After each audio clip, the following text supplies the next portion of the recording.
Assalamualaikum warahmatullahi wabarakatuh. Sahabat seiman, inilah kisah sahabat Nabi yang sangat dicintai Rasulullah dan sangat mencintai Rasulullah.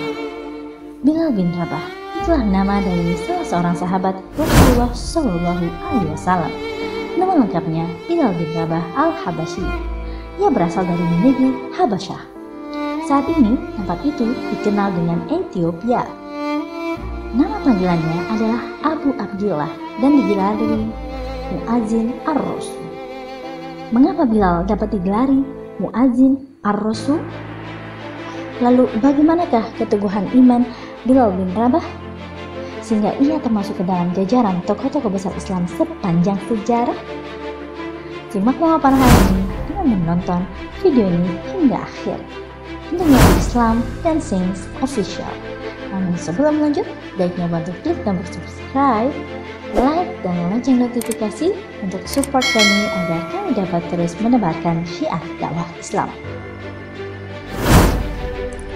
Bilal bin Rabah dikenal sebagai muslim sejati dikarenakan keteguhan imannya kepada Allah Subhanahu wa Ta'ala. Sesuai dengan wilayah asal kelahirannya, negeri Ethiopia atau negeri Habasyah, Bilal memiliki postur tubuh yang tinggi, kurus, dan warna kulitnya coklat dan berambut lebat. Ibunya adalah seorang hamba sahaya atau budak milik Umayyah bin Khalaf dari Bani Jumayyah. Oleh sebab itu, Bilal pun ikut menjadi budak mereka. Setelah Rasulullah Shallallahu Alaihi Wasallam menyebarkan agama Islam, ia pun akhirnya mendengar tentang agama Islam. Lalu ia berusaha untuk menemui Rasulullah Shallallahu Alaihi Wasallam dan mengiklankan diri untuk masuk Islam. Dikisahkan dalam sebuah buku tokoh-tokoh besar Islam sepanjang hidup. Rombongan dari Abu Bakar As-Siddiq melihat hal tersebut, lalu Abu Bakar memerdekakan Bilal. Setelah Bilal merdeka, Bilal mengabdikan diri untuk Allah dan Rasulnya. Saat Rasulullah Shallallahu Alaihi Wasallam hijrah ke Madinah, Bilal pun turut serta bersama kaum muslimin lainnya. Di Madinah, pembangunan Masjid Nabawi telah selesai. Saat itu pun Rasulullah mensyariatkan dikumandangkannya azan. Kemudian Bilal ditunjuk oleh Rasul karena dirinya memiliki suara yang indah dan jelas. Sejak saat itulah Bilal menjadi Muadzin ar-Rasul dan ia menjadi muadzin pertama di dalam sejarah Islam. Bahkan ia menjadi muadzin tetap saat Rasul masih hidup. Tidak ada orang lain yang menggantikan Bilal saat itu. Suatu hari pada waktu subuh, Rasulullah Shallallahu Alaihi Wasallam berbincang-bincang dengan Bilal bin Rabah. Rasul berkata, "Wahai Sayyidina Bilal, ceritakanlah kepadaku mengenai amalan yang menurutmu paling besar pahalanya yang pernah kamu kerjakan di dalam Islam." "Sesungguhnya aku pernah mendengar suara telapak langkahmu di hadapanku di surga."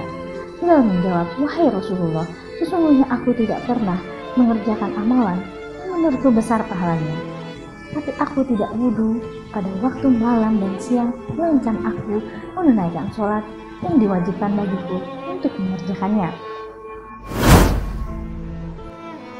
Jadi setiap selesai mengambil wudhu, Bilal senantiasa melakukan sholat 2 rakaat, yakni salat sunnah wudhu.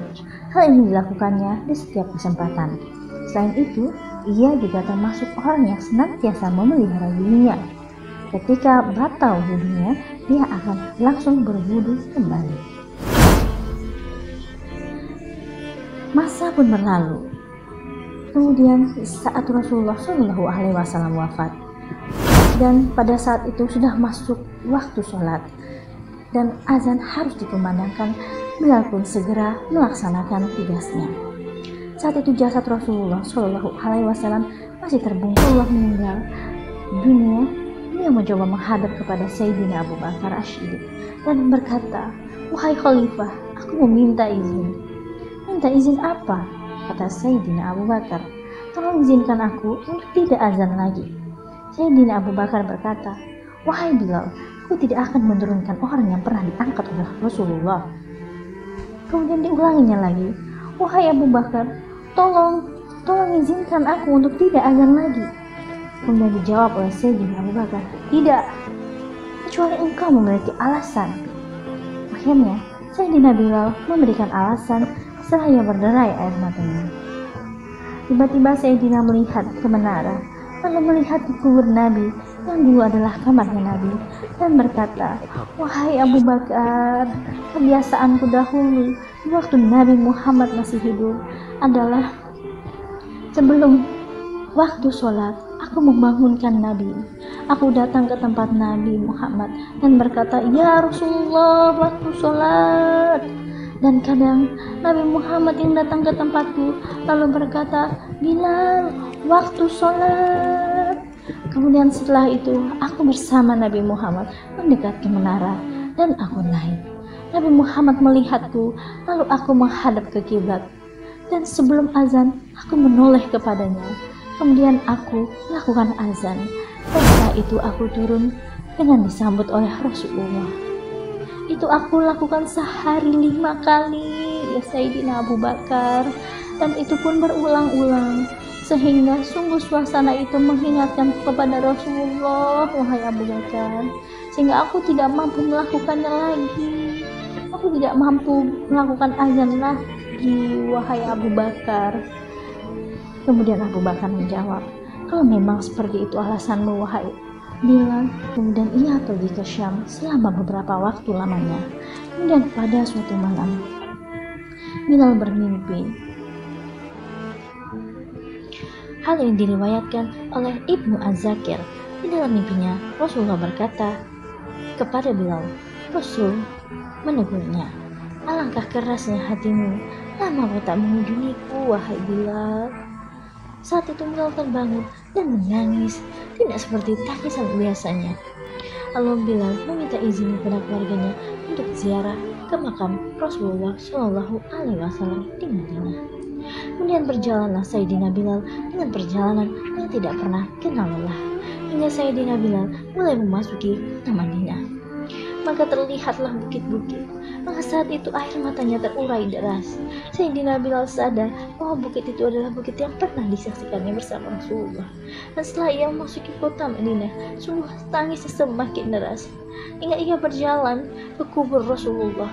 Dan setelah itu ia terduduk dan mengucapkan salam dan berkata, "Assalamualaikum ya Rasulullah, Assalamualaikum ya Habibullah, Assalamualaikum ya Nabi Allah." Saat ia terduduk dan berurayan air mata, tiba-tiba saat itu ada yang menepuk dirinya, Sayyidina Bilal. Dan ternyata yang dilihatnya adalah Sayyidina Abu Bakar As-Siddiq dan Sayyidina Umar bin Khattab. Lalu Abu Bakar bertanya, "Wahai Bilal, mengapa engkau menangis?" Sayyidina Bilal berkata, "Wahai Khalifah, sungguh aku saat ini merasakan takut yang sangat." "Takut apa, Bilal?" Bilal menjawab, "Aku merasakan takut ditinggal oleh Rasulullah, karena aku bermimpi bertemu dengan Rasulullah, dan ia menegurku, 'Alangkah keras hatimu, wahai Bilal, lama kau tak kunjung kepadaku. Aku takut ditinggal oleh Rasulullah, wahai Abu Bakar.'" Kemudian Sayyidina Abu Bakar menghiburnya, "Wahai Bilal, air mata yang pernah menangis karena rindu kepada Rasulullah tidak akan ditinggal oleh Rasulullah, dan engkau adalah orang yang tidak pernah ditinggal Rasulullah." Lalu Sayyidina Abu Bakar memeluk Sayyidina Bilal, dan Abu Bakar berkata, "Wahai Bilal, mumpung saat ini kau sedang ada di Madinah, bolehkah engkau azan lagi, wahai Bilal?" Lalu Bilal menoleh ke menara, lalu ke kubur Nabi, dan berkata, "Tidak Abu Bakar, tidak Umar, tidak, aku belum kuat untuk melakukan azan lagi."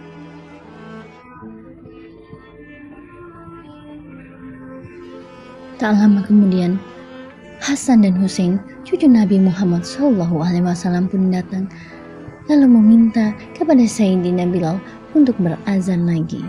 Kali ini Bilal tidak mampu menolak permintaan dari kedua cucu Nabi Muhammad tersebut. Kemudian Bilal mencoba untuk melakukan azan lagi.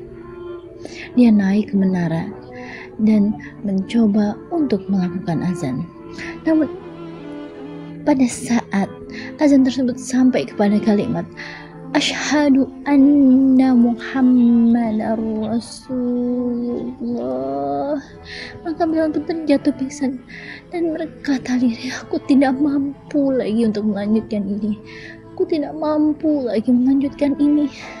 Sungguh luar biasa kecintaan Bilal bin Rabah kepada Rasulullah Shallallahu Alaihi Wasallam. Semoga Allah benar-benar menjadikan kita termasuk ke dalam orang-orang yang mencintai Rasulullah, sebagaimana halnya Bilal bin Rabah. Terima kasih telah menonton channel ini, dan jangan lupa untuk klik tombol subscribe dan mensupport kami dengan lonceng notifikasi serta share video ini, karena sebaik-baik manusia adalah yang bermanfaat bagi manusia lainnya. Wassalamualaikum warahmatullahi wabarakatuh.